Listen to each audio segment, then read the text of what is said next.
Just before dawn on a seemingly ordinary Monday, a seismic tremor hit the global energy sector, not from a physical fault line, but from a secured lab nestled deep in the Nevada desert. Dr. Eris Thorne, a figure long dismissed as a fringe visionary, quietly uploaded a single, cryptic data packet to a private server. The file, titled Project Chimera, Stable Iteration 4.7, was instantly dismissed by experts as another false alarm, until independent analysts began decoding the implications. This wasn't just another incremental step. It was the crucible moment, the definitive, sustained achievement of break-even energy gained using a novel, non-tokamak confinement system.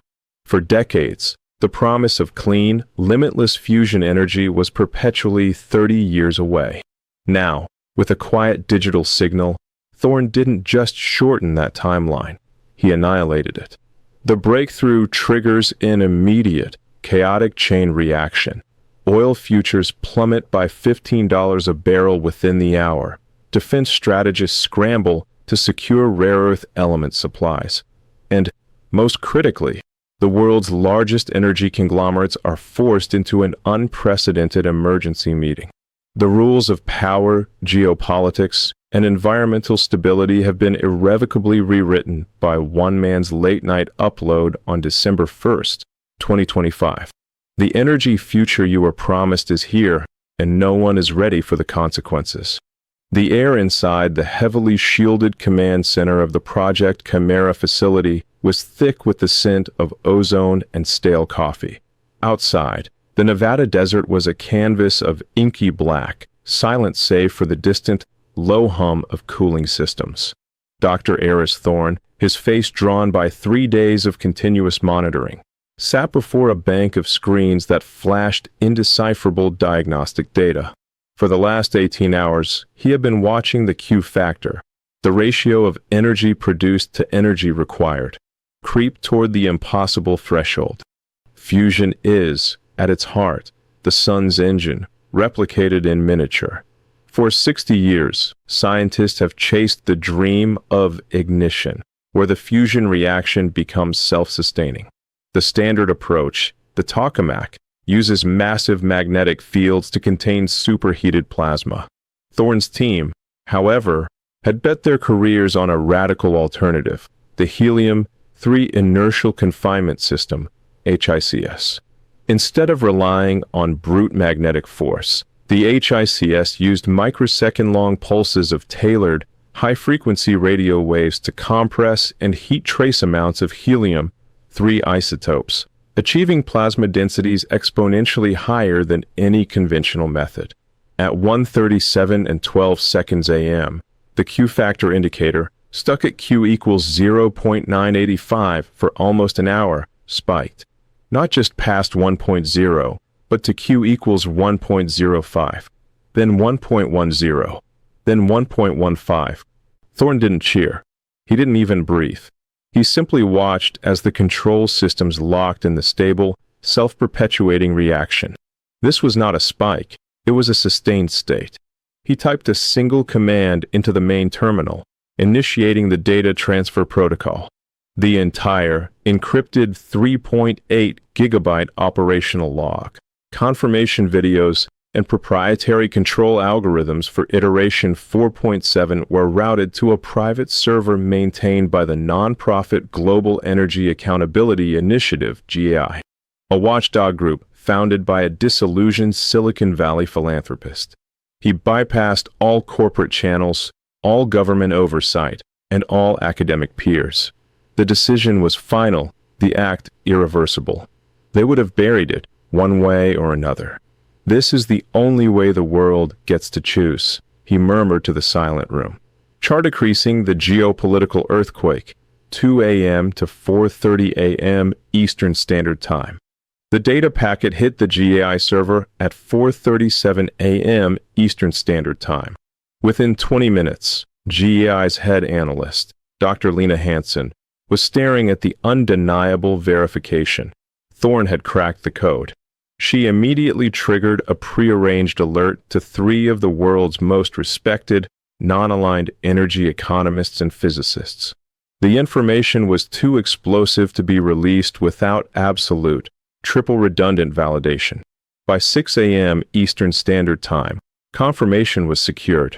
Dr. Hansen made the decision to release the unedited, verified summary log to the Bloomberg terminal, the indispensable tool of global finance, and simultaneously to the world's 6 major news agencies.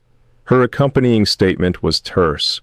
Project Chimera has achieved sustained, net positive fusion energy production using a proprietary helium-3 inertial confinement system. The data is unassailable. The energy paradigm has shifted. The first industry to feel the kinetic force of Thorne's midnight decision was oil. The opening bell for the Asian markets was still hours away, but the immediate, pre-market trading was catastrophic. West Texas Intermediate, WTI, crude futures, which had closed the previous Friday at a robust $85.32 per barrel, began to fall like a stone dropped from a skyscraper. 6:05 a.m. Eastern Standard Time, WTI futures dropped to $82. The market attributes it to an unsubstantiated rumor. 6:30 a.m. Eastern Standard Time, the drop hits $78.50. Major sovereign wealth funds in the Middle East begin liquidating minor equity positions, seeking capital protection. 7 a.m. Eastern Standard Time. The price stabilizes briefly at $75.10 before a torrent of sell orders from automated trading algorithms, programmed to react to any fundamental shift in long-term supply models, overwhelms the electronic trading platforms. The bottom falls out. The fall was exacerbated by the sheer completeness of Thorne's data. The HICS system was not theoretically viable. It was demonstrated replicable, and, most frighteningly for incumbent energy corporations, its fuel source, helium-3, was abundant on the moon and, in trace amounts, recoverable from decommissioned nuclear sites, bypassing the political choke point of earthbound fossil fuels entirely. This wasn't a transition, it was an obsolescence notice. Classical building Capitol Hill in chaos. 8 a.m. Eastern Standard Time, the news hit Washington, D.C. as legislators were finishing their morning coffees. The sheer scale of the disruption was paralyzing. The U.S. economy, like all major global economies, was fundamentally intertwined with the cost of energy. Now, with the potential for near-zero-cost energy within the next decade, the estimated time to scale Thorne's technology, the projected value of trillions of dollars in fossil fuel assets vaporized. The immediate priorities shifted. Energy security. The Department of Energy's first meeting was to assess the technology's defense implications. If this system could power cities, could it also power next-generation weaponry, making traditional naval fleets and air forces obsolete? Market intervention. The Federal Reserve, Treasury Department, and Securities and Exchange Commission convened an emergency, unscheduled call. The S&P 500 futures were deep in the red. The primary question, should the market be halted to prevent a complete collapse of energy sector stocks, or should the government allow the creative destruction to proceed? Geopolitics. Every intelligence agency in the world began an urgent, frantic scramble to locate Eris Thorne. Was he a threat? A hero? Was he working for a foreign power? His unprecedented act of technological whistleblowing had just destabilized every major power structure on the planet. Secretary of the Treasury, Alara Vance, received the preliminary impact assessment. $1.4 trillion in market value lost by energy firms within the first 4 hours of the announcement. The report concluded with a chilling summary. This is not a financial crisis. This is a fundamental reevaluation of human civilization. Blow with meridians, the tech titan response amidst the chaos. One reaction stood out: the calculated silence of the world's most influential tech figures. While politicians and bankers scrambled, the CEOs of the major global tech companies, the firms already heavily invested in space exploration, asteroid mining, and AI, knew this was not a crisis, but the dawn of an industrial singularity. The energy cap had been the single biggest bottleneck on technological progress. With virtually limitless power, the constraints on computational density, universal internet access, material science, and deep space missions dissolved overnight. The true value now lay not in owning the fuel, but in controlling the infrastructure to deploy Thorne's invention. One name, in particular, was notably absent from the initial corporate response, but his movements were being tracked by every government on Earth: Elon Musk. His previous, often eccentric, investments in tunneling technology, the Boring Company, and Martian colonization, SpaceX, suddenly made sense. If power could be locally generated at near-zero cost, the primary hurdle for large-scale, automated, off-world construction disappeared. The ability to mine the moon for its abundant helium. 3 now became the most valuable resource acquisition goal in history. His silence was the loudest statement of all. He was not reacting to the news. He was calculating his next preemptive move. The clock had not just started, it had been reset. Thorne's decision had not just triggered a chain reaction. It had initiated the final countdown for the fossil fuel era, forcing the world into a brutal, accelerated transition into the age of limitless power. Comment call. What do you think the first major industry to collapse or be revolutionized by this energy breakthrough will be? Leave your predictions below. The Nevada desert facility of Project Chimera was deserted by the time the first wave of federal agents and private security contractors arrived. Eris Thorne had vanished, leaving behind nothing but the humming machinery of the stable fusion reactor, a technological monument in the wilderness, and a meticulously organized control room. His personal effects were minimal: a worn copy of Arthur C. Clarke's Childhood's End and a handwritten note taped to the primary console. The note, addressed simply to the world, contained only a single sentence. The only thing more dangerous than holding infinite power is the fear of sharing it. The frantic, global search for Thorne immediately became the world's highest priority intelligence operation.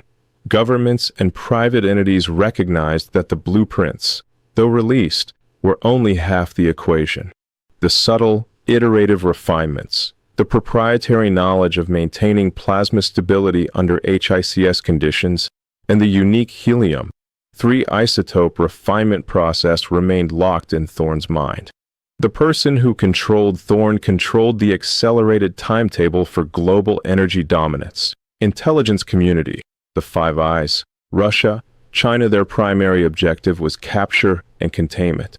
They sought to isolate Thorne, interrogate him, and use his knowledge to reverse engineer a sovereign energy supply, thereby neutralizing their geopolitical reliance on unstable oil-producing regions. The energy cartels, ExxonMobil, BP, Saudi Aramco, their objective was prevention and control.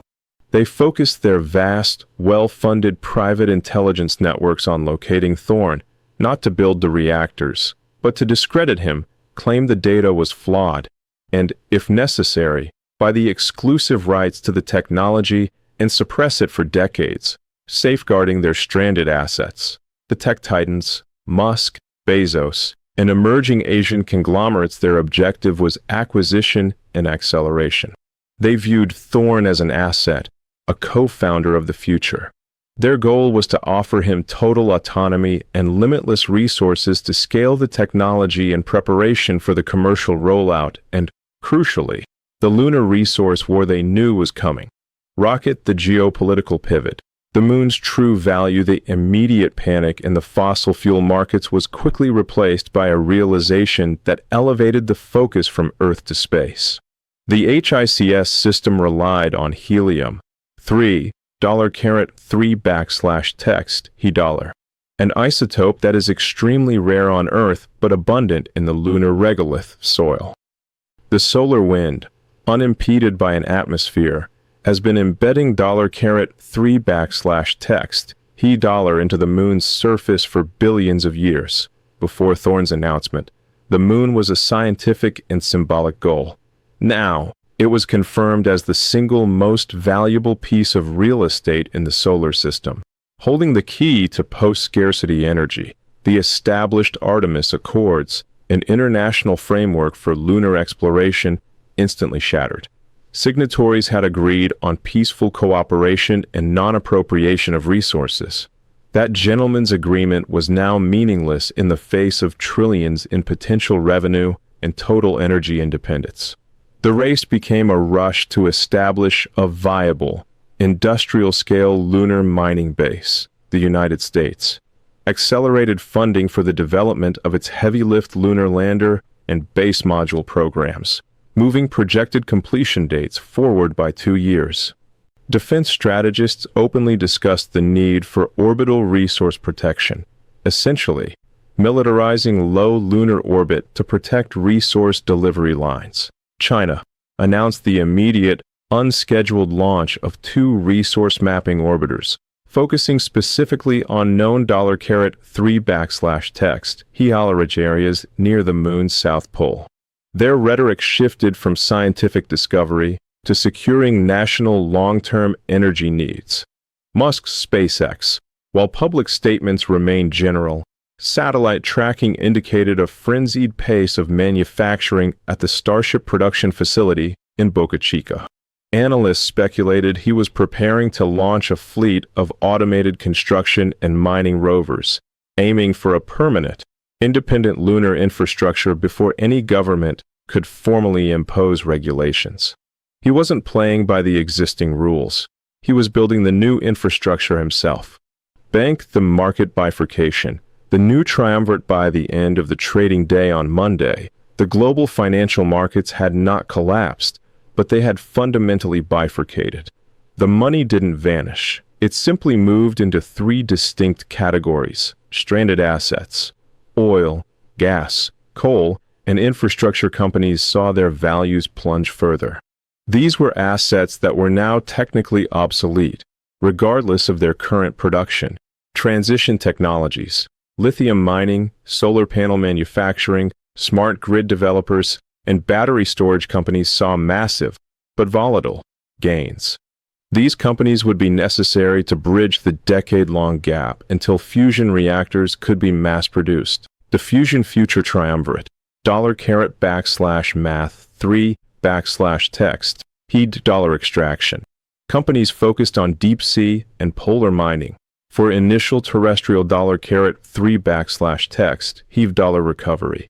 And, critically, space transport and mining robotics, advanced materials. Firms specializing in next-generation superconductors, radiation shielding, and high-frequency wave emitters, the core components needed to construct the HICS reactors, data, and AI.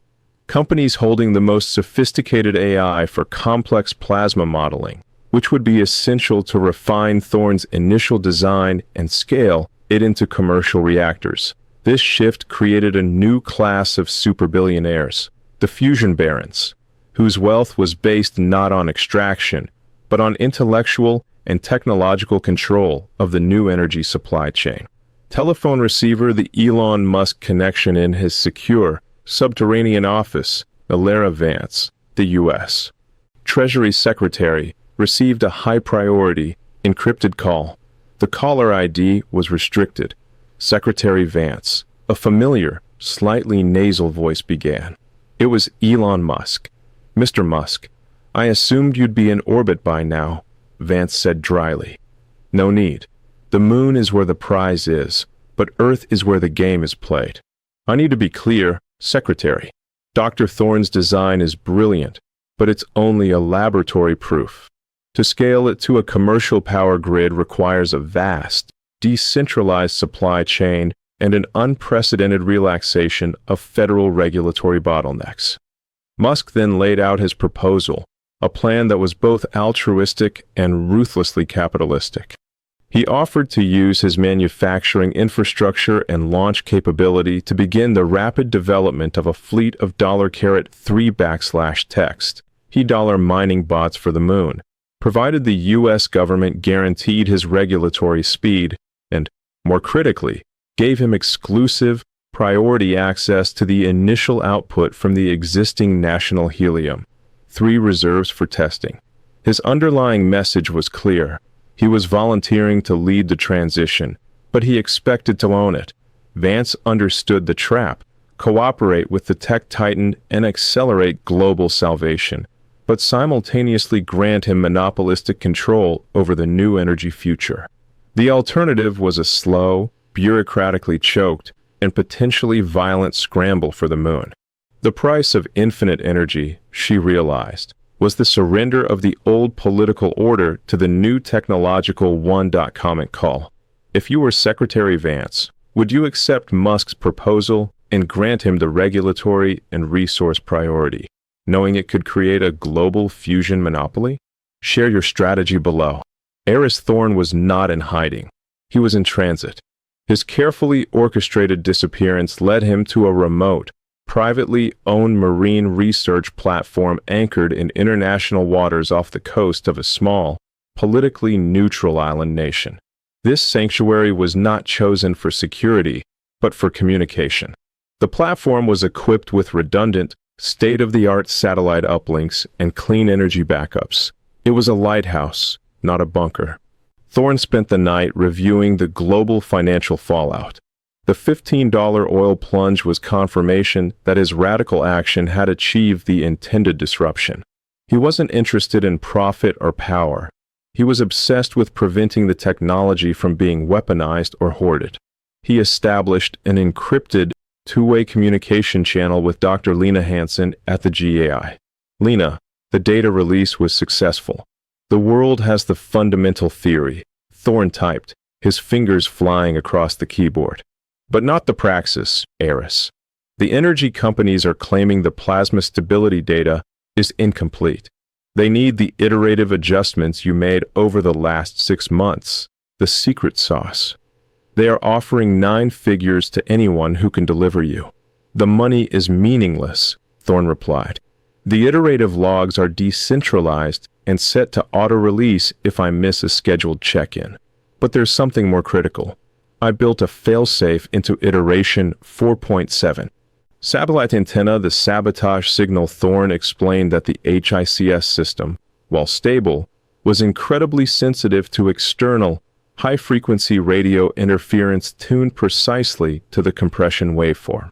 He had designed a proprietary, low-power pulse, the destabilization wave, DSW, which, if broadcast from a nearby proximity, could cause the plasma within any iteration 4.7 reactor to instantly destabilize and shut down harmlessly.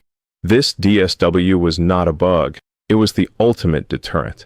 It meant that no hostile nation or corporation could unilaterally achieve energy independence without the possibility of external, non-destructive sabotage.